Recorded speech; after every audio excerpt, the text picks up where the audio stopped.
याद रखिए कि आपको उन सभी लोगों के लिए जीतना है जो सिर्फ और सिर्फ आपके हारने का इंतज़ार कर रहे हैं। याद रखिए कि आपको उन सभी लोगों के लिए जीतना है जो आपके हारने का इंतज़ार कर रहे हैं। नमस्कार दोस्तों, मैं हूं प्रदीप और आप देख रहे हैं आपका अपना यूट्यूब चैनल फ्यूचर गोल्स, एक कदम सफलता की ओर जो आपको ले जाएगा आपकी मंजिल की ओर। जैसा कि हर चीज़ें 1 बाय 1 स्टेप चल रही हैं, आज आपका ऑप्टिक्स पूरा ख़त्म हो जाएगा। लेज़र और मेज़र तो आप में नहीं है, लेज़र का जितना भी टॉपिक है मैं वो सब खत्म कर दूंगा आज। उसके बाद में सारी की सारी यूनिट्स आपको क्लियर है, सारे मैराथन अपलोडेड हैं, आप उनको जाइए देखिए सही तरीके से। हर एक क्वेश्चन जो मैं लेके आया हूँ आपके एग्ज़ाम ओरिएंटेड है। आप ये मान लीजिए कि आप जब एग्ज़ाम देके वापस आएंगे तब आप मुझसे ये ज़रूर कहेंगे सर जो आपने पढ़ाया था उसमें से लगभग सारे क्वेश्चन आए, लगभग सारे क्वेश्चन आएंगे। आपके प्रैक्टिस सेट भी स्टार्ट होने वाले हैं, आज कल से स्टार्ट हो जाएंगे और उम्मीद ये है कि जल्दी से जल्दी आपको सब कुछ करा दिया जाए, जिससे क्या होगा, जिससे आपका ये जो सिलेक्शन होने वाला है ये 100% हो जाए। ठीक है, प्री एग्ज़ाम आपका 100% निकल जाए, उसके बाद आपकी मेंस की तैयारी कराई जाएगी। ठीक है ना। तो आज हम लोग पढ़ने वाले हैं लेज़र जैसा कि लिखा हुआ है पहले से, light amplification by stimulated emission of a radiation. ये लेज़र का फुल फॉर्म है, हालांकि ये फॉर्म पूछ सकते हैं, ऐसा कोई ज़रूरत नहीं है, पर आपको यहाँ पर सिर्फ एक वर्ड है जिसको पकड़ के रखना है अच्छी तरह से, वो है स्टिमुलेटेड। ठीक है, इसी का इस्तेमाल बहुत सारे क्वेश्चंस में होगा। आप बिना देखे क्वेश्चन को बिना पढ़े स्टिमुलेटेड पर टिक कर देंगे तो भी आपका आंसर सही हो जाएगा, याद रखिए। तो लेज़र एक्चुअल में है क्या, कैसे यूज़ होता है, कैसे काम करता है, ये आपको समझाना है। 2-3 बेसिक फैक्ट्स बताता हूँ मैं आपको, वही आपके एग्जाम में आएंगे, वही आपके लिए इंपॉर्टेंट भी हैं और उससे ऊपर कुछ नहीं आने वाला, क्योंकि मैं जितना बढ़ा रहा हूँ सिर्फ आपके एग्जाम में उतना ही छपने वाला है, ये आप मान लीजिए मेरी बात। ठीक है, तो लेज़र का दिया हुआ है, ये है कैरेक्टर्स लेज़र। तो ये मैं लिख रहा हूँ लेज़र का कैरेक्टर। पहला कैरेक्टर दिया हुआ है मोनोक्रोमेटिक। ठीक है, मतलब ये मोनोक्रोमेटिक लाइट होती है, बहुत ही नॉर्मल तरीके की लाइट, मतलब मोनोक्रोमेटिक। एग्जाम में ये पूछेगा कि लेज़र में कौन सी लाइट यूज़ करते हैं, तो मोनोक्रोमेटिक लाइट यूज़ करते हैं। कैसी होती है, 1 डायरेक्शनल होती है, एक दिशीय होती है। ठीक है, 1 डायरेक्शनल होती है। इंटेंसिटी कैसी होती है, मैक्सिमम इंटेंसिटी होती है। ठीक है, बहुत ही हाई इंटेंसिटी की बीम्स निकलती हैं इसमें से। ठीक है, कोहेरेंट होती हैं। पहली बात तो कोहेरेंट के लिए आपको याद रखना है, कोहेरेंट सोर्स ऐसे सोर्स होते हैं जिनका phase different and path difference दोनों सेम।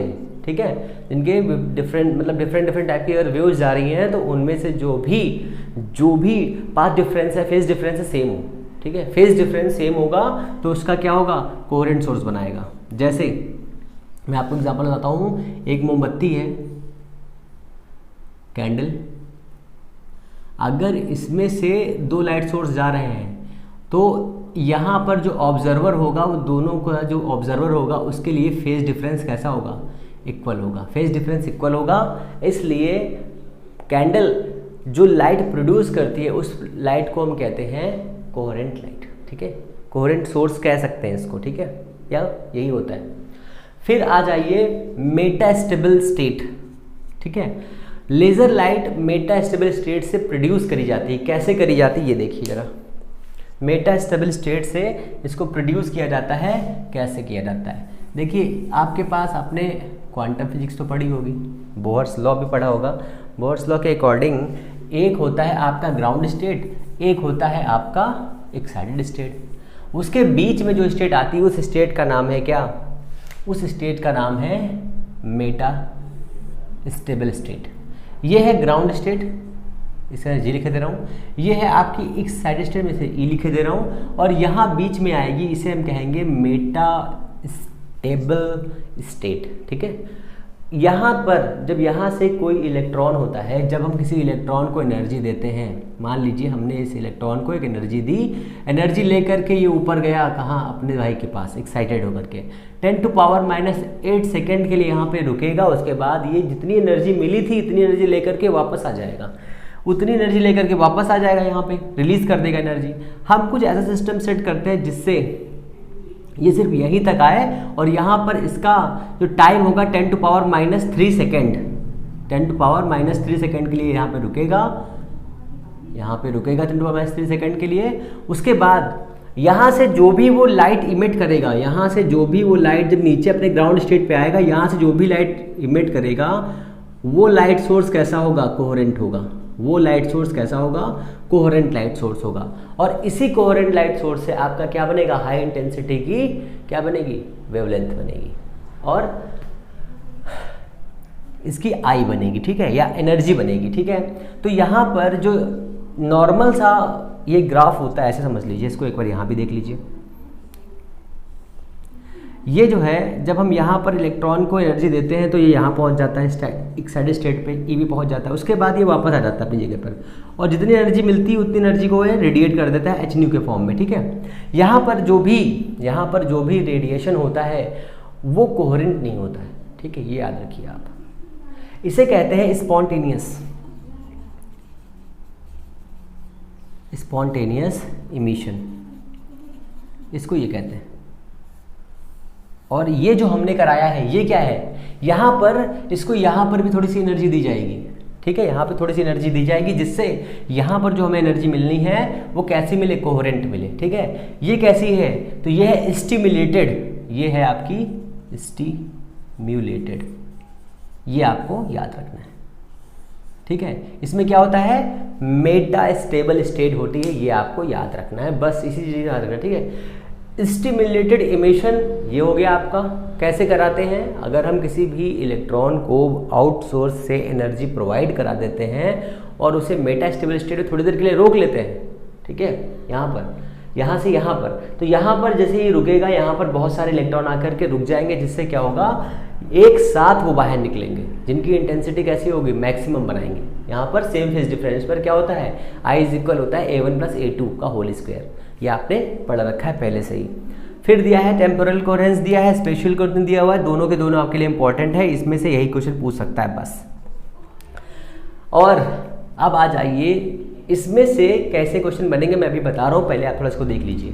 फिर दिया है आइंस्टीन कोफिशिएंट्स। तो आइंस्टीन कोफिशिएंट में क्या आपको पढ़ना है, आपको सिर्फ दो फॉर्मूले पढ़ने हैं आइंस्टीन कोफिशिएंट में। ये प्रोबेबिलिटी दी हुई है, ये कांस्टेंट है, और ये है आपका वेवलेंथ के लिए या प्रोबेबल डेंसिटी दी हुई है, ठीक है, किसी भी फंक्शन के लिए। किसके फंक्शन के लिए यहाँ पे दिया है, यहाँ फ्रीक्वेंसी के फंक्शन के लिए दिया है न्यू। तो ये आपका फंक्शन होता कितना है, पहले तो आप ये याद रखिए, ये एक फॉर्मूला आपको याद रखना है, ठीक है। किसी भी फंक्शन के लिए अगर हम यहाँ पर न्यू ले रहे हैं तो यहाँ पर भी न्यू लेना पड़ेगा, यहाँ पर भी न्यू लेना पड़ेगा, ठीक है। ये किसके फंक्शन के लिए है, तो ये है फ्रीक्वेंसी के फंक्शन के लिए, ठीक है। फ्रीक्वेंसी के फंक्शन के लिए एनर्जी डेंसिटी इतनी होती है, तो इसकी वैल्यू कितनी होती है, 8πh μ³ / c³, 1/Ehν/kT-1। ये आपको फॉर्मूला ऐसे ही याद रखना है, एग्जाम में ऐसे ही पूछ लिया जाएगा ये फॉर्मूला।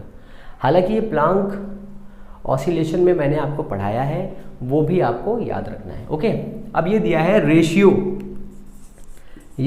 रेशियो, किसका रेशियो दिया हुआ है, तो स्टिम्युलेटेड जो इमिशन हुआ है इसके लिए एक रेशियो ANM है, स्पॉन्टेनियस के लिए BNM है, दोनों का रेशियो कितना होगा, H π। यार ये वैल्यू जो होती है, देखिए ये पूरी वैल्यू है कि नहीं है, ये पूरी वैल्यू क्या होता है, हमारा दोनों का रेशियो होता है, ये आपको याद रखना है। आपके एग्ज़ाम में या जो एग्ज़ाम में क्वेश्चन आया था वो ये था 21 B21 की वैल्यू कितनी होगी, H π μ³ / c³। ये आपको याद रखना है, यही फॉर्मूले आपसे एग्ज़ाम में पूछे जाएंगे, एज इट इज़ ऐसे ही पूछा जाएगा, ठीक है। जहाँ पर H आपका प्लांक कांस्टेंट है, न्यू फ्रीक्वेंसी है, C क्या है, लाइट ऑफ वेलोसिटी, ठीक है। यहाँ पर आपको इसकी वैल्यू याद करने की कोई ज़रूरत नहीं है, क्योंकि यहाँ से क्वेश्चन नहीं पूछेगा। क्वेश्चन कैसे पूछता है ये आपको सारा क्लियर हो गया। ये रेशियो दिया है, रेशियो की वैल्यू इतनी होती है, ये इसको ऐसे भी लिख सकते हैं, spontaneous stimulated monochromatic one dimensional directional high intensity coherence metastabilic stimulated temporal spatial, ये सब दिया हुआ है। अब आप क्वेश्चन देखिए इसके, जो बढ़िया बढ़िया से क्वेश्चन एग्जाम में लेज़र से आए हैं। पहला क्वेश्चन यही दिया हुआ है, या मान लीजिए कुछ क्वेश्चन ऐसे दिए हुए हैं कि the most important characteristic of a laser is, ठीक है। पहला दिया है डायरेक्शनलिटी, ठीक है। फिर दिया है हाई इंटेंसिटी, फिर दिया है कोहेरेंस एंड पोलराइजेशन। तो जब इस टाइप में क्वेश्चन दिया होगा तो आपको ये याद रखना होगा, जब ऑप्शन कम होंगे, जैसे मैं हाई इंटेंसिटी, मैंने यहाँ पे लिखा है हाई इंटेंसिटी, तो ये भी हो सकता है, ठीक है। डायरेक्शनलिटी ये भी हो सकता है, बट मोस्ट इसने पूछा, मोस्ट इंपॉर्टेंट क्या है, कोहेरेंस। मोस्ट इंपॉर्टेंट इसमें से क्या है आपका, मोस्ट इंपॉर्टेंट आपका ये है quality characteristic, most important characteristic ये है कैरेक्टरिस्टिक, ठीक है। मोस्ट इंपॉर्टेंट कैरेक्टरिस्टिक ये है, ठीक है। फिर इसके आगे चलिए, कुछ और बढ़िया से क्वेश्चन बताता हूँ मैं। फिर दिया laser is a device for producing, ठीक है। लेजर एक यंत्र है जिसके द्वारा उत्पन्न किया जाता है, क्या है उसमें, spontaneous radiation, dispersed radiation, scattered radiation, stimulated radiation. तो मैंने क्या बताया आपको ये वर्ड याद रखना है, सिर्फ ये वर्ड से लेजर के आधे क्वेश्चन सॉल्व हो जाएंगे। तो आप इस वर्ड को पकड़ लीजिए तो हो जाएगा स्टिमुलेटेड रेडिएशन, ये आपका हो जाएगा। और एक बढ़िया सा क्वेश्चन मैं बताता हूँ आपको, दिया हुआ है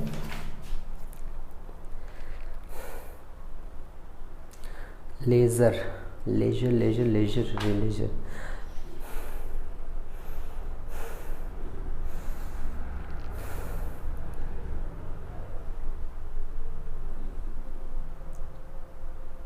ये देखिए Einstein laser, the ratio of a laser related Einstein A/1 and B/1 coefficient, मतलब रेशियो बताना है आपको, यही लिखा हुआ रेशियो एज इट इज, आपको यही फॉर्मूला याद रखना है, 8πh/3/c³, ये होता है रेशियो इनका, ठीक है। फॉर्मूला ऊपर लिखा हुआ है। फिर इसके बाद एक और बढ़िया सा क्वेश्चन दिया हुआ है, which one of the following words is not related with this television. Television में कौन सा आप रिलेटेड नहीं कर सकते हैं, तो टेलीविजन में आपका स्टिमुलेटेड रेडिएशन जो नहीं हो सकता है, ठीक है। स्टिमुलेटेड इमिशन लेज़र टेलीविज़न का भाग नहीं है। और कौन कौन से भाग है, स्कैनिंग है, सिंक्रोनाइजिंग है, टेलीविजन ट्रांसमिटिंग है, ये सभी के सभी इसके इंपॉर्टेंट पार्ट्स हैं। यहाँ से इतने सारे क्वेश्चन, और एक क्वेश्चन और सा है, the intensity of the laser beam does not decrease with distance is accordance with the inverse square law because. Laser प्रकाश की तीव्रता में दूरी के साथ ह्रास व्युत्क्रम वर्ग का नियम के अनुरूप नहीं है, क्योंकि ये कैसा होता है, मोनोक्रोमेटिक एंड वन डायरेक्शनल होता है। इस टाइप के बेसिक से क्वेश्चंस आपके एग्जाम में आएंगे, आप आसानी से सॉल्व कर लेंगे। आप ये देखिएगा, यहाँ से आपके 2 क्वेश्चन उम्मीद है आने की चांस है, ये दोनों के दोनों क्वेश्चन यहीं से पुट कर लिए जाएंगे जितना मैं आज की क्लास में आपको बताने वाला हूँ, ठीक है ना। नेक्स्ट स्टार्ट करते हैं। नेक्स्ट अब देखते हैं हम लोग गैस लेज़र। लेज़र के 2 टाइप होते हैं, गैस लेज़र, एक सॉलिड लेज़र। तो गैस लेज़र में जो हीलियम नियॉन लेज़र होता है उसमें क्या क्या क्वेश्चंस बन सकते हैं, क्या क्या क्वेश्चन आ सकते हैं आपके एग्जाम में, वो मैं बताता हूँ। उससे पहले कुछ इंपॉर्टेंट फॉर्मूले देख लेते हैं जो आपके लिए बहुत इंपॉर्टेंट है, जिससे क्वेश्चन बने हैं। तो दिया है angular spread of a laser theta is equal λ/d। यहाँ पे c/f कहाँ से आया है, तो c/f आया है v बराबर n इंटू लैम्डा से, या f इंटू लैम्डा। तो दूसरे पेन से लिखता हूँ, f इंटू लैम्डा से, ठीक है ना। तो f इंटू लैम्डा, तो v यहाँ पर v बराबर आपका c हो जाएगा, तो ये हो जाएगा बराबर c। तो c के बराबर कितना रखेंगे हम लोग, लैम्डा बराबर रखेंगे fc/λ, तो c/f आ जाएगा यहाँ पर, तो ये आपका फॉर्मूला बन जाएगा थीटा का, ठीक है। तो ये आपके लिए इंपॉर्टेंट फार्मूला है, आपको ये याद रखना है। फिर दिया है laser coherent length, laser coherent length, इसका भी एक क्वेश्चन बना हुआ है, इसलिए मैंने फार्मूला उठा के आपको छाप दिया है। तो ये हो जाएगा, यहाँ पर लेंथ दिया है कि लेज़र की जो लेंथ बनती है वो कितनी दूर तक बन सकती है, वो लेंथ कितनी है, L²λ/Δλ। मैंने कल बताया था λ²/Δλ का मतलब होता है λ' माइनस लैम्डा, ठीक है।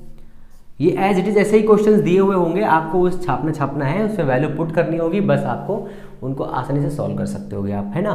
फिर इसके आगे दिया है पंपिंग। आखिर पंपिंग होती क्या है, पंपिंग का जैसे मतलब होता है पंप करना, वैसे ही जब हम लेज़र लेते हैं, लेज़र में हमें जो आइटम्स होते हैं उन्हें एनर्जी प्रोवाइड करने के लिए जो तरीके इस्तेमाल करते हैं वो तरीके हैं आपके पंपिंग। तो 1 2 3 एक 4 दिया है। इलास्टिक एटम पंपिंग वो मैंने नहीं लिखा है। इलेक्ट्रॉन पंपिंग बहुत इंपॉर्टेंट है, इलेक्ट्रॉन पंपिंग आपके गैस लेज़र में काम आता है, इसलिए मैंने इलेक्ट्रॉन पंपिंग लिख रखा सबसे पहले। फिर केमिकल, फिर ऑप्टिकल पंपिंग का भी इस्तेमाल हम बहुत ज़्यादा मात्रा में करते हैं। 3 या 4 टाइप के पंपिंग होते हैं जिनसे हमें क्या करना होता है, इनसे हम क्या करते हैं, इनसे हम किसी भी ट्यूब को एनर्जी प्रोवाइड करते हैं, ठीक है। तो ये आपका हो गया पंपिंग। अब आ जाइए जो आपका इम्पॉर्टेंट है वो है गैस लेज़र। गैस लेज़र में दिया हुआ है सबसे पहले तो 3 क्वेश्चन बनते हैं, जैसे हीलियम नियॉन गैस लेज़र में हीलियम और नियॉन का जो रेशियो है वो कितना होता है, तो वो रेशियो होता है 10, वो रेशियो होता है आपका 10:1 हीलियम एंड नियॉन। ठीक है, हीलियम और नियॉन का 10:1 रेशियो होता है, ये आपको याद रखना है। सबसे इंपॉर्टेंट क्वेश्चन यही से बनेगा। हीलियम नियॉन गैस लेज़र में कौन सी पंपिंग यूज़ करते हैं, ये क्वेश्चन बन सकता है। तो इलेक्ट्रॉन पंपिंग यूज़ करते हैं। कैसा पावर होता है, कैसा पावर इस्तेमाल करते हैं, तो लो पावर इस्तेमाल करते हैं। ठीक है, और क्या पूछ सकता है, इसमें कौन सा सोर्स लेते हैं, तो रेडियो फ्रिक्वेंसी सोर्स इसमें लिया जाता है। Radio frequency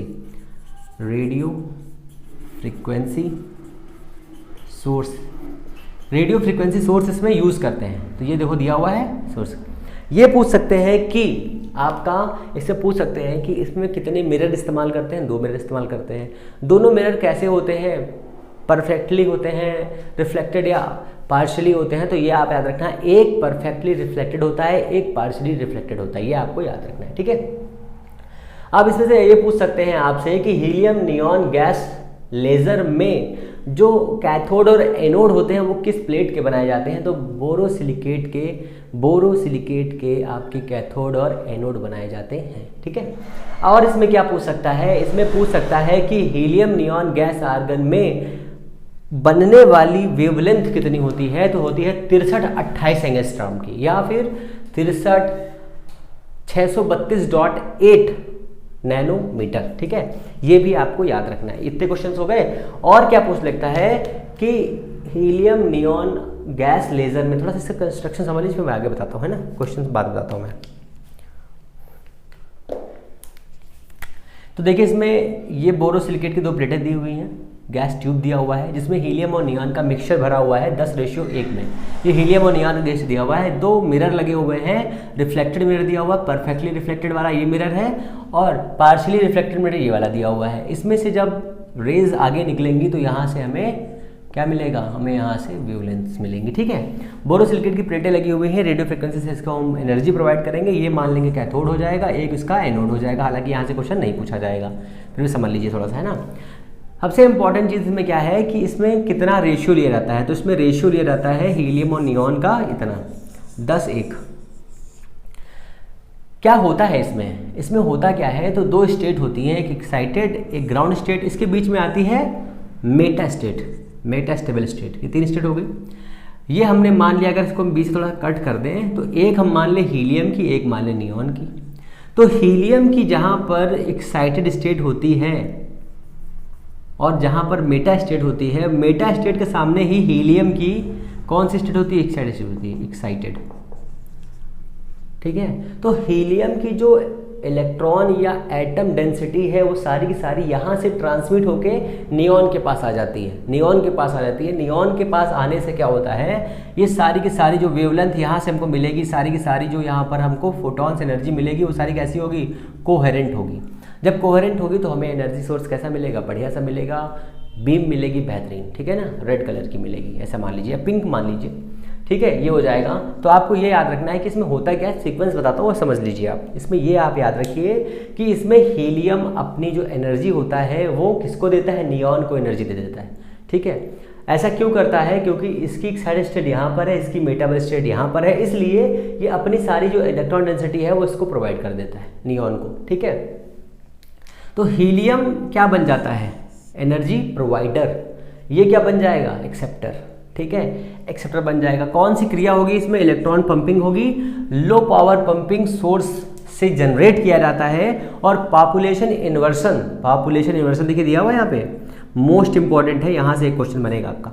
population inversion neon atom create करते हैं, मतलब पॉपुलेशन इन्वर्सन जो है वो नियॉन एटम क्रिएट करेगा, ना कि हीलियम, क्योंकि हीलियम अपनी सारी एनर्जी किसको दे रहा है, नियॉन को दे रहा है। ठीक है, अब आप एक बार सोचने वाली ये भी है कि यहाँ पर हीलियम का 10 भाग है और नियॉन का 1 भाग है, तो ये सारी एनर्जी इसको ट्रांसमिट कर रहा है, क्योंकि इसको ज़्यादा एटम है इसलिए ट्रांसमिट कर दे रहा है। तो ये आपको याद रखना है, कौन सी एनर्जी सोर्स में, कौन से एनर्जी सेल में आता है, तो E6 और E5 में आता है, ये भी याद रखिए आप लोग। ठीक है, ये भी याद रखिए कि हीलियम एटम एनर्जी प्रोवाइडर है। इसकी जगह पर ये भी पूछ सकता है कि हीलियम की जगह पर हाइड्रोजन एनर्जी प्रोवाइडर है, एनर्जी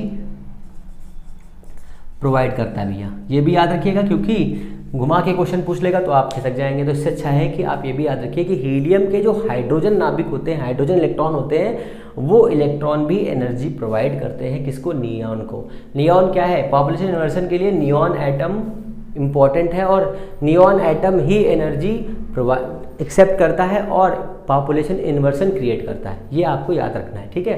पॉपुलेशन इन्वर्स करने का मतलब ये है यहाँ पर जो कोहेरेंट लाइट हमें मिलेगी वो क्रिएट करना, ठीक है। अब मैं कुछ क्वेश्चन बताता हूँ आपको बढ़िया से। पहला इसमें दिया हुआ है the laser material in helium neon laser is activated by question में दिया optical pumping, chemical pumping, super sonic gas expansion या इलेक्ट्रिक डिस्चार्ज। तो इलेक्ट्रिक डिस्चार्ज, ठीक है, ये भी आप याद रखिए। इलेक्ट्रिक डिस्चार्ज यहाँ लिखा ना, इलेक्ट्रिक लिख देते हैं, इलेक्ट्रिक डिस्चार्ज ट्यूब, देखो दिया हुआ ना यहाँ पे ट्यूब। और एक क्वेश्चन देख लीजिए बढ़िया सा, helium neon in the helium neon laser helium atom. Helium atom क्या करता है, हीलियम एटम एनर्जी प्रोवाइडर है। तो इसमें हो जाएगा इमिट लेजर रेडिएशन, गलत। Act as a catalytic agent, गलत। Act as a questioning agent, ये भी नहीं है। Impact energy to neon atoms, मतलब नियॉन एटम को अपनी एनर्जी प्रोवाइड करता है, ये इसका मतलब है। एक और क्वेश्चन देख लीजिए, in helium neon laser population inversion is activated और achieved in helium neon laser, ठीक है। तो इसमें क्या हो जाएगा, नियॉन एटम्स, मतलब पॉपुलेशन इन्वर्सन जो है वो कौन क्रिएट करता है, तो वो नियॉन ऑर्गन, नियॉन एटम जो है वो क्लियर करता है, ओके। फिर इसमें दिया है helium neon in helium neon laser population inversion is achieved with. यहाँ पर दूसरा क्वेश्चन है, यहाँ पर सोचिए क्या हो रहा था, यहाँ पर बहुत सारी डेंसिटी बढ़ रही थी। डेंसिटी बढ़ने का मतलब क्या है, कोलिजन बढ़ेगा। कोलिजन बढ़ने से ये जो अपनी एनर्जी है वो इसको दे देगा, ठीक है। ये चीज़ें हो रही हैं। अब क्वेश्चन समझिए, in helium neon laser population inversion is achieved with, इसमें दिया हुआ है optical pumping, collision between atom helium and neon, chemical reactions, gas dynamics. इसमें हो जाएगा collision between atom of helium and neon. ये आपको याद रखना है। एक और सा क्वेश्चन देख लीजिए, बहुत ही बढ़िया क्वेश्चन है। In helium neon laser the lasting action takes place, means helium neon laser में लेजर प्रक्रिया निम्न में से होती है। लेजर प्रक्रिया किसमें होगी, तो आप यहाँ पे खुद सोचिए कि एक ये हीलियम दिया है, इसमें कुछ हो ही नहीं रहा है, मेटाबल स्टेट यहाँ पे दी है, एक्साइटेड स्टेट यहाँ पे दी है, यहाँ से एनर्जी हमको मिल रही, तो किस में होगी, नियॉन में होगी। तो ये भी याद रखिए कि लेजर एक्शन नियॉन में होगा अगर गैस लेजर यूज कर रहे हैं हम लोग तो, ठीक है। एक और क्वेश्चन देख लीजिए इसका, helium neon laser produce coherent light at wavelength, मतलब जो मोनोक्रोमेटिक लाइट होती है उसकी वेवलेंथ कितनी होती है, मैंने पहले बता दिया है 6328 एंगस्ट्रॉन होती है या 63.2.8 नैनोमीटर होती है, ठीक है। एक और नीस का क्वेश्चन दिया हुआ बढ़िया था, देखते हैं। नेक्स्ट हम लोग देखते हैं कि सॉलिड लेज़र, रूबी लेज़र में क्या क्या आता है, क्या क्या क्वेश्चन यहाँ से बन सकते हैं, कौन से टॉपिक से ज़्यादा इंपॉर्टेंट चीज़ें आपके लिए बनेंगी, तो वो हम लोग देखते हैं। सबसे पहले आपको याद रखना है कि रूबी लेज़र जो दिया हुआ है उसमें solid Ruby laser, solid laser के रूप में आता है। गैस के फॉर्म में हीलियम नियॉन आता है जिसका रेशियो 10:1 होता है, और ये आता है रूबी लेज़र। रूबी लेज़र में कुछ इंपॉर्टेंट पॉइंट से बता रहा हूँ आपको, जैसे कि रूबी लेज़र में किसका कौन सा पीस लेते हैं, मतलब किस मेटल का इस्तेमाल करते हैं, तो वो होता है एल्यूमिना का।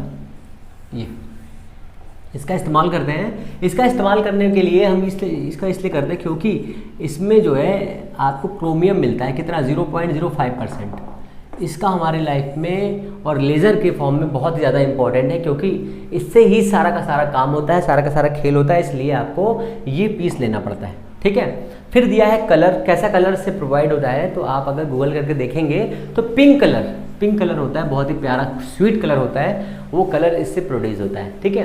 फिर ये एक अच्छी सी बात ये है कि जो रूबी लेज़र है वो किस टाइप के कलर को ऑब्जर्व कर लेता है, जैसे येलो हो गया आपका, अल्ट्रावायलेट, ग्रीन कलर जो है बिल्कुल ऑब्जर्व कर लेता है। रिलीज कौन से कलर करता है, जैसे रेड करता है आपका, और एक कलर है ब्लू कलर करता है। ये सब हालांकि अभी तक हमको सिर्फ रेड कलर का ही ज़्यादातर इस्तेमाल हम लोग करते हैं, ब्लू कलर का इस्तेमाल बहुत कम मात्रा में होता है। और कैसी पंपिंग करी जाती है इसमें, तो इसमें हाई सोर्स पंपिंग करी जाती है, इसमें हाई सोर्स की पंपिंग करते हैं, मतलब हाई कस की ताकत लगा करके भर दिया इसमें, ठीक है। वेवलेंथ कितनी होती है, तो वेवलेंथ इसकी होती है 6943 एंगस्ट्रॉन, या कभी कभी ये मिली माइक्रोन में पूछ सकता है आपसे, माइक्रोन में पूछ सकता है, किसी भी टाइप से आपसे पूछ सकता है। आपको 6943 याद रखना है, ठीक है।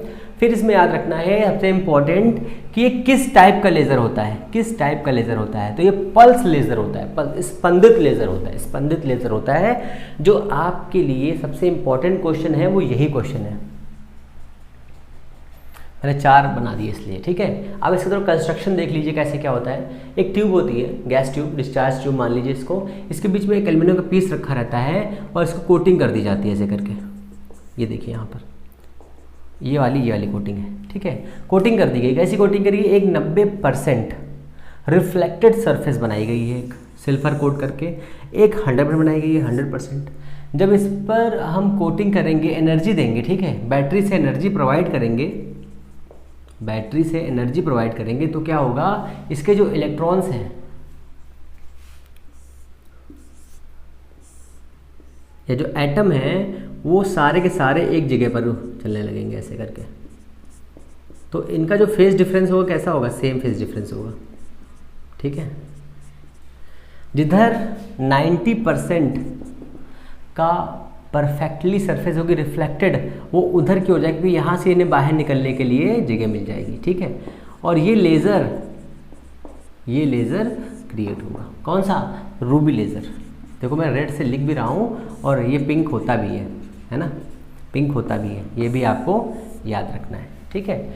और सबसे इम्पोर्टेंट इसमें ये बात याद रखनी है कि ये पल्स होता है, पल्स लेज़र होता है। ये बहुत ही इंपॉर्टेंट क्वेश्चन है, इस बार इसी क्वेश्चन के बनने के चांसेस हैं भैया, ठीक है। और इसमें कौन सा क्रिस्टल यूज़ करते हैं? तो इसमें एल्यूमिनियम का क्रिस्टल यूज़ करते हैं, जिसमें क्रोमियम कितना होता है? 0.05% होता है। कुछ बेसिक चीज़ें फिर से आप याद रखिए कि हीलियम और नियॉन, इसको ऐसे याद रखिए, ठीक है, इसको ऐसे याद रखिए, जिससे क्या होगा, आप कुछ चीज़ें भूलेंगे नहीं। भूलने का मतलब ये है कि यहाँ से जो भी क्वेश्चंस आए वो उठ जाए, सेम टू सेम। अब ऐसे कुछ क्वेश्चन देख लीजिए जो आपके लिए इंपॉर्टेंट है। दूसरी बात ये है, जो मैंने पढ़ाया है उसका PDF आपको डिस्क्रिप्शन बॉक्स में डाल देंगे, वहीं से आप उसको PDF ले लीजिएगा, ठीक है। और नोट्स आप बनाइए या ना बनाइए, आप उसको पढ़ लीजिएगा। जो मैंने इसे बताया एज इट इज़ सब कुछ का सब कुछ वहीं पर मिल जाएगा, ठीक है। इसका देख लीजिए, एक बड़े सा पल्स लेज़र कौन सा होता है? पल्स लेज़र कौन सा होता है? ऑप्शन दिया हुआ है, Ruby laser, helium neon laser, chemical laser and semiconductor laser. तो ये होता है रूबी लेज़र आपका। बहुत ही अच्छा सा क्वेश्चन दिया हुआ है रूबी लेज़र का। एक दिया है, which of the following has stimulated emission? कौन सा स्टिमुलेटेड इमिशन करता है? रूबी लेज़र जो है स्टिमुलेटेड रेडिएशन करता है। कौन सा इमिशन करता है? ये इमिशन करता है, ये इमिशन करता है, ये स्टिमुलेटेड इमिशन करता है, ठीक है। कलर कैसा होता है? पिंक होता है, ये भी याद रखना है इसका रूबी लेज़र का। कौन कौन सी कलर की वेवलेंथ को ऑब्जर्व करता है? येलो कर सकता है, ग्रीन कर सकता है, अल्ट्रावायलेट कर सकता है। इमिट कौन सी कर सकता है? रेड कर सकता है और ब्लू कर सकता है। पंपिंग कैसी है इसकी? हाई पावर पंपिंग है इसकी, ये भी याद रखना है। वेवलेंथ कितनी है इसकी? 6943 एंगस्ट्रॉन है। पल्स लेज़र भी इसको भी कहते हैं, हिंदी में लिख देते हैं, कहते हैं, ठीक है। कितनी सरफेसेस होती है? कौन सी क्या दोनों फुल रिफ्लेक्टेड होती है? नहीं, एक 90% रिफ्लेक्टेड होती है, एक 100% रिफ्लेक्टेड होती है। किस सरफेस से रूबी लेज़र की जो इलेक्ट्रॉन्स है वो निकलते हैं? तो 90% की वजह से निकलते हैं, ठीक है। बैटरी इस्तेमाल करते हैं? बिल्कुल बैटरी इस्तेमाल करते हैं। क्या गैस ट्यूब भी इस्तेमाल करते हैं? बिल्कुल करते हैं। डिस्चार्ज ट्यूब भी करते हैं, पंपिंग भी इस्तेमाल करते हैं और इमिशन भी करते हैं, और मेटाबल स्टेट भी इस्तेमाल में आती है। इसमें देख लीजिए, ये हो गया आपका मेटा स्टेट, ये ग्राउंड स्टेट, ये है एक्साइटेड स्टेट। जब यहाँ से इलेक्ट्रॉन्स यहाँ पर आते हैं, यहाँ पे एनर्जी हम प्रोवाइड करते हैं, जिसकी वजह से ये इलेक्ट्रॉन यहाँ से ऐसे बाहर निकलते हैं, या फोटॉन्स निकलते हैं, सॉरी फोटॉन्स निकलते हैं। ये मैंने क्या लिख दिया, यहाँ लिखते हैं फोटॉन्स निकलते हैं, ठीक है ना। जितना मैंने ये लेज़र टॉपिक आपको पढ़ाया है, जितना मैंने लेज़र टॉपिक आपको पढ़ाया है, इसका आपको PDF डिस्क्रिप्शन बॉक्स में मिल जाएगा। आप चाहिए वहाँ से अपना PDF ले लीजिए, पढ़ाई करिए, मस्त रहिए, बिंदास तरीके से करते रहिए। आप देखिएगा एग्ज़ाम देके वापस आएंगे, जितनी भी मैराथन अपलोड हुई हैं उन सारी मैराथन के अगर सारे के सारे क्वेश्चन ना छपे तो आप मुझसे कहिएगा। एक एक क्वेश्चन, एक एक टॉपिक, हर जगह से लगभग 50 क्वेश्चंस, मेरे हिसाब से लगभग 50 क्वेश्चन आपके इसी एग्ज़ाम में, जीआईसी के एग्ज़ाम में और आश्रम पद्धति के एग्ज़ाम में छपने वाले हैं। सिर्फ आपको क्या करना है, सिर्फ आपको पढ़ाई करनी है सही तरीके से स्ट्रैटेजी फॉलो करनी है और एग्ज़ाम दे के आना है, एग्ज़ाम ज़रूर देने जाना है और पीडीएफ तो आपको मिलेगी। फिर मिलते हैं नेक्स्ट वीडियो में, तब तक के लिए नमस्कार। अगर आपको वीडियो पसंद आए तो प्लीज़ लाइक शेयर सब्सक्राइब करें। मिलते हैं नेक्स्ट वीडियो में, नमस्कार, जय हिंद।